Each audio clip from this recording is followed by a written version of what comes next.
إخوتي، معكم واصل عنطالي من قناة الزاد مع واصل عنطالي، وموضوع اليوم رسالة لكل قلب كيتقلق من تأخر الزواج أو من حرمان الذرية. إخواني الكرام، راه الزواج والذرية أرزاق من الله، ماشي سباق مع الناس، وماشي مقياس للقيمة ديال النجاح.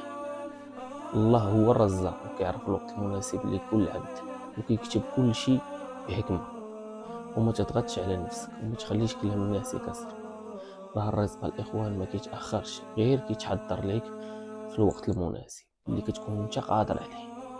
يمكن اليوم كتحس بالوحدة، ولكن يمكن الله سبحانه وتعالى كيعصمك من الزواج، يضرك بهذه الطريقة اللي كتشوف انت، ولكن راه كيحضر لك قلب نقي.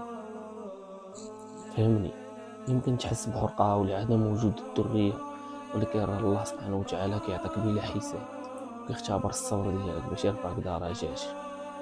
وما تحرش الناس بكثرة السؤال الإخوان، وما تحاولش تفتح الأبواب ديالك المغلقة. خلي الأمور بينك وبين ربك، وارضى بقدره، وقول اللهم ارزقني من فضلك وارضني بما كتبت لي. فالرزق ماشي فقط في المال، الرزق راه في الطمأنينة والرضا والناس الطيبين اللي في حياتك. ثق في الله وقول من قلبك حسبي الله وكفى بالله وكيلا. الله ما ينساش عبد دعا ولا يخيب قلب توكل عليه.